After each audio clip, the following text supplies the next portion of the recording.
know how people say the only thing more fun than teaching elementary music is teaching elementary music when half of your kids are in person and half of your kids are online via Zoom?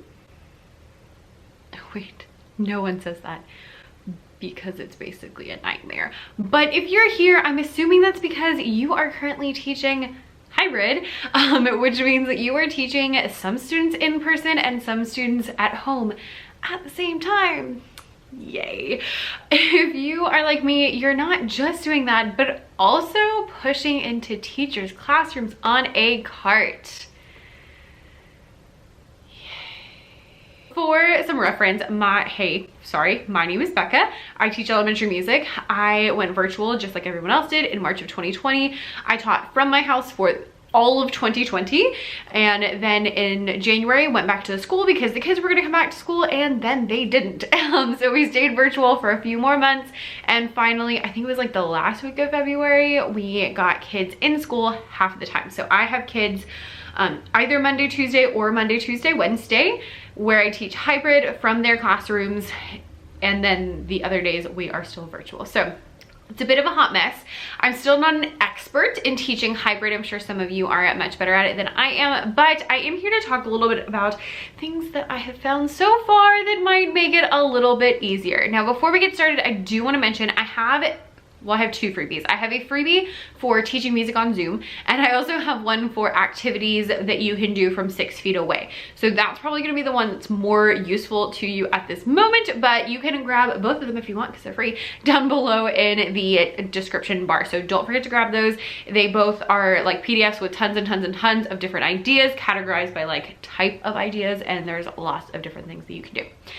Now, today we're gonna talk about a couple of different things. I will have them, the timestamps, that's what I'm looking for. I'll have the timestamps down below so you can kind of skip to where you would like to go. But we're going to talk a little bit about just kind of like an overview of teaching hybrid. We're going to talk about how I'm structuring my lessons. We're going to talk about a bunch of things. We're going to talk about a bunch of things. So let's get started. So first of all, just like if you have seen my teaching music on Zoom videos, which if you haven't, I'll link those below.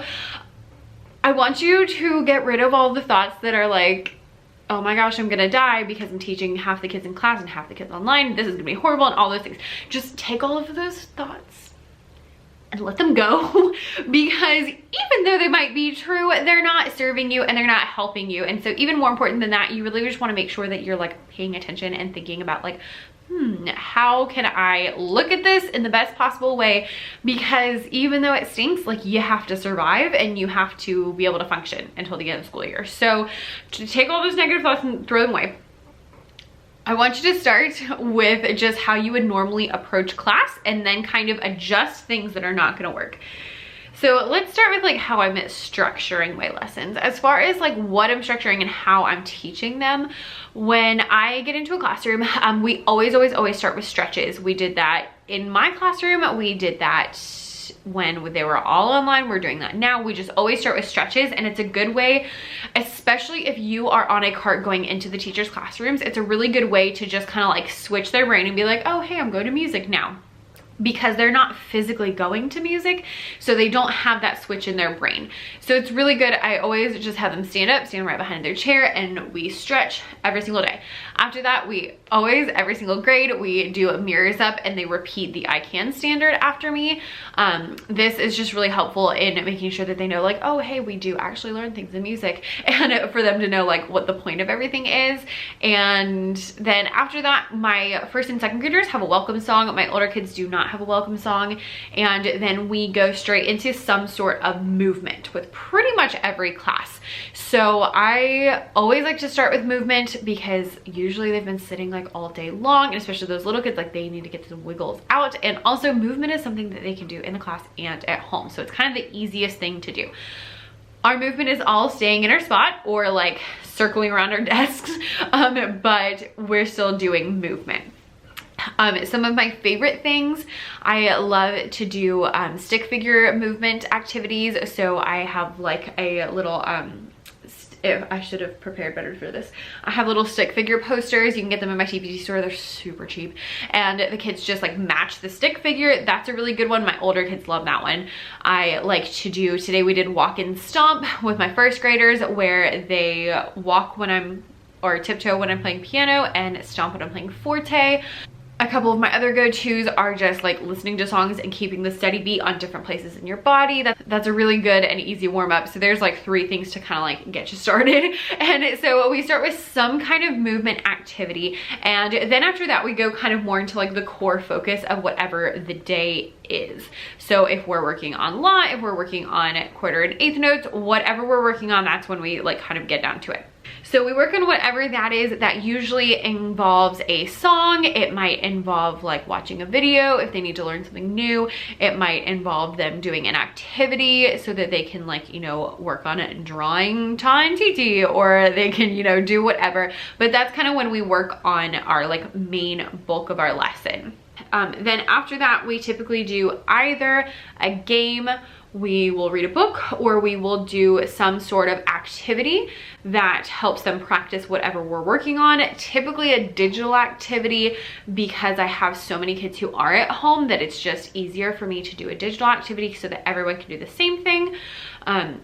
Although I have had like, especially with the little kids, where they're like drawing or writing and then just like holding up to the screen, which is fine too. So a few reasons that I like this structure to my day is, one, I kind of know what I'm doing and have like some idea of what to do when I'm planning my lessons. Number 2, it lets us get at least 3 things done, and currently my lessons are 30 minutes, which we all know is never actually 30 minutes, and so like they're really short, so I don't have a lot of time to waste, so we got to go really quickly. And number 3 is it kind of allows people to participate no matter where they are. So if they're at home or if they are in person, they're still able to participate in at least some of that. If they don't want to sing because there's only 2 kids in their class, or if they're home and they don't want to sing, then they can do, you know, a different part of it. If they can't get up and move, because I've had kids like attending class in the car, then they can, you know, do the digital part where we're, you know, composing or whatever. So just having different modalities of participation will really help to engage more of your kiddos. I also am a fan of really quick paced lessons. The longer you take on things, the more likely it is the kids are going to get disengaged. So if you can go quickly, that's been great. I find that 3, maybe 4 things at kind of like the absolute most is the most that we can get with our like 30-minute classes. All right, now as far as what I am teaching, for the movement segment of our class, we're doing all sorts of different things. I have tons and tons of videos about movement, so I will leave some links down below. I even have a whole video on movement activities for being 6 feet away, so I'll leave that one below. But a couple of my like go-to favorites, one, really easy for little kids, just have them keep the steady beat on different parts of their body. Number 2 is stick figure movement activities. I have these stick figures in my TPT shop. They're super cheap. I'll link them down below, and basically they're just posters where they're stick figures in different positions, and the kids just match the stick figure, and we get faster and we get slower and we change it up, and it's really simple, but like they love it, even the 5th graders. Number 3, if I taught them a song that has movement along with it, like in a previous one, we can do that now. We are allowed to sing in my classes. I think I already mentioned that. I'll give you a little hack for if you can't sing in a moment, but that is something that we can do. And any, you know, chance, A La Lata, A Latero is a huge hit with my 4th and 5th graders. I'll leave a link to a, I think it's a blog post describing that song to you. It's amazing. There's also a freebie that goes along with that. And my younger students have been loving Bear Hunt this week. That's been a lot of fun. So I will link all those things down below for you to give you a couple of starting ideas for movement. As for like the bulk of our lesson, I mean, that's something that I feel like I don't really need to explain to you. So for example, my 2nd graders are currently working on law, and so yesterday when I had them, we started out by singing the song Rain Rain Go Away and moving along with it. So we were just keeping the steady beat, and different kids got to pick where we would keep the steady beat and we would mime them. And then I projected my screen, and I just had like a little staff, not a full staff, but just like a 2-line staff. And they helped me to drag the dots onto the staff to show where the notes would be on the staff. And so that was a good, like, just little, here's, you know, how all of that works. And so we had that movement, we had that, this is our core, like what we're actually working on. And then afterwards, our digital activity yesterday was that we did a Kahoot that had law in it, and they had to pick if it was like the solfege pattern A or solfege pattern B. So that's kind of a little example of like how I would do all of that. Obviously that middle part changes, but it's, you know, pretty self-explanatory. We're either like learning a song, or we're working on the rhythm, or working on the solfege of that, or whatever. After that, for the last portion, again, I said we usually do either a game or a book or a digital activity. I'm assuming you're gonna want more information about the digital activity. So with that part, the digital activities, it kind of switch depending on the day, but it typically will be either a Nearpod, a Kahoot, or a Google Slide. So Nearpod, if you are not familiar, is a Google Slide add-on. I have the free version because your girl's cheap, but you can like pay and you get like extra bells and whistles. I don't really know what you get because I don't use it, but I use the free version.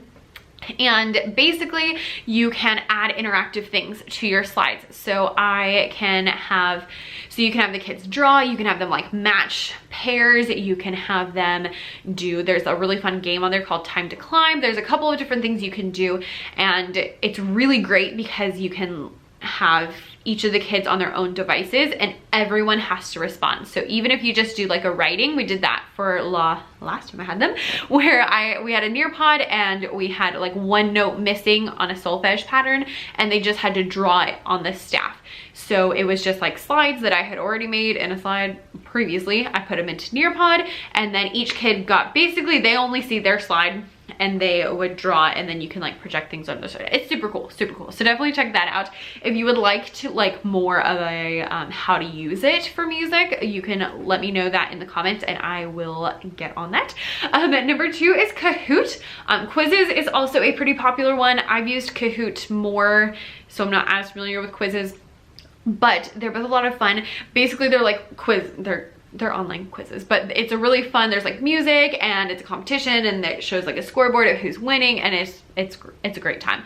My favorite thing to do with this is to take the slides from my Google Slides, insert them as pictures, and then ask the question. So like I mentioned, we did a Kahoot for law where it was just like a solfege pattern and they just told me, is it this pattern or this pattern?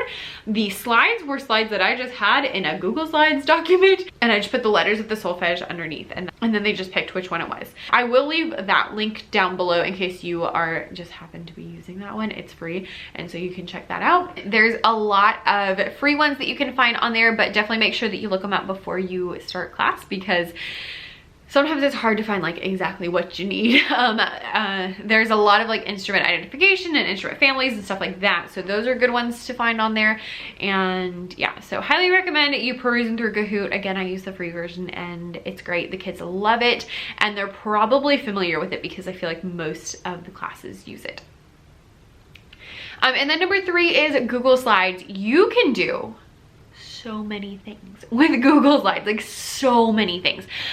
We now do all of our activities on Google Slides, everything. So I have like guessing games, I have matching games that they do, I have them like, you know, fill out things. Today we were doing a roll-a-measure in 3rd grade, so they're working on dotted half notes. They would play a little video to roll the die, and then whatever it landed on told them what rhythm they were going to add to their measure, and they had to fill up the measures with the correct number of beats for each time signature. So that's what we were working on, is dotted half note, and then we're kind of reviewing time signature. So that one was really fun. I'll leave a link to that one down below. 2nd grade today did a digital board game, which was the most fun thing ever. Oh my gosh, I was in love, and it like really got them thinking. So I will like insert a thing up here so you can see what I mean. But basically we would again roll the die, and then the team captain would tell me when to stop it. We would move that many spaces. So if we got 3, we'd move 3 spaces, and then we'd click on the circle and it would give us a challenge that the team had to do. And I just split them up into teams randomly. So the team would either have to like read the solfege pattern or fill in the missing note or whatever. And then if they got it right, then they got a point. They loved it. I just did this, like I shared my screen and we just did it all together, but they had so much fun. Like I even asked them at the end, I was like, did you like that? And they were all like, yes. And I was like, awesome. But I was really impressed because they were so engaged and they were like doing a really good job answering the questions and like getting things correct. And I was like, yes, we can finally move on from law, except we probably won't because there's like 2 months left of school. So there's that. But it was so much fun. So things like that. My 5th graders have been doing a like jazz bracket, so working on jazz, and that's a freebie, so I'll leave that link below. Like there's so many things you can do on Google Slides. Just like go on Teachers Pay Teachers and look, because there's so many things. But basically my goal is that they are doing something, whether they are typing answers to the chat or whether they are actually on the Google slide or they're playing a game or they're reading a book. They're doing something along with that. All right, so that's kind of like the structure and somewhat of what I'm teaching. If you want to know more, I do have like every week I put out a video that talks about what I'm teaching one grade for the month, because I see my kids every day for a week. So my lessons are for a month. So like I just posted one. And so they, like I literally say, on Monday we did X, Y, Z. On Tuesday we did this, this, and this. So you can see like literally exactly what we did. And I will leave the link to the playlist to that down below. But let's move on. We're gonna talk about things that you should bring if you are on a cart. And then we're gonna talk about like best practices and also my little hint if you are not allowed to sing, but you still wanna play your singing games. So as far as best practices, number 1 is going to be really making sure that you engage both groups of students. This is so hard. And it is extra hard if the classroom teacher does not do a good job of doing that on his or her own. Unfortunately, as music teachers, we kind of have to like clean up the mess of anything. So if the classroom teachers aren't like great at doing something, it's harder to get the kids to do it with you. Not impossible, but harder. So a couple of ways to do that are, one, you know, have those different modalities where kids can participate in different ways. So if they don't want to sing, they don't want to move because it's weird, they're at home, or if they, you know, just whatever, they have different ways to engage with the lesson. Number 2 is going to be having them all participate. So for example, 1st grade was working on forte and piano today. And so instead of just having them like yell out whether something was forte or piano, I had them show me either forte or piano. Hand signs will take you so far. So that was a really easy way to get every single person answering the questions instead of having to call on one person or another. And there was no benefit. There was no like the kids in class were getting something better than the kids online because they were all showing me the same thing. Another way to do that is just to be super intentional about your questions. So if you're asking questions, make sure that you know, ask one person in person, one person online. I like to go back and forth, so I make sure that I'm incorporating everyone. And the last one is utilize the chat. A lot of our teachers are just having their in-person kids join the Zoom, so they're all on the Zoom even though they're like sitting in front of me. And so then I have a lot more flexibility as far as like typing in the chat and having everyone answer. If you have that chat feature, have everyone type their answers in the chat before you call on someone, and that will really help to just make sure that everyone's engaged and no one is just sitting there not doing anything, or there's not as many kids sitting around not doing it. All right, best practice number 2 is gonna be make sure you come prepared. This is really specifically for my teachers on a cart. And so what I mean by this is just make sure that you are basically completely functional on your own. I try not to rely on anybody for anything when I'm going into a classroom, because every classroom is different and you oftentimes don't know what it's gonna be like until you get there. So for example, on my cart, I bring my own laptop, so I don't have to use the teacher's laptops when I'm in their classroom. I don't have to touch any of their stuff, which helps with contact tracing. And I have my own thing. I also make sure that I always have a whiteboard and a marker so that if like their projector's not working and I don't know that, I can always just like write something down on the whiteboard super quick. Or if the kids are like, oh, what's the half note look like again? I can just quickly draw it out. It's super easy. It's not difficult. But again, just keeping all your stuff. So as far as that, I would say definitely bring your computer, definitely bring a whiteboard and a marker so that you can do that. I guess a pencil would work too, but I just think the whiteboard's easier. I always bring a couple of different instruments. So I always have a drum and a maraca and a chime. I use the chime to help get attention. I use the maraca usually if we're doing something, I just need like a signal so that we can have a little signal. And the last thing I can tell you is bring a speaker. So this is a game changer. I got a speaker off of Amazon. It was pretty cheap, like $30–40. I will link it down below because I love it. Like, I am in love. And I got this particular one because it has the speaker all the way around.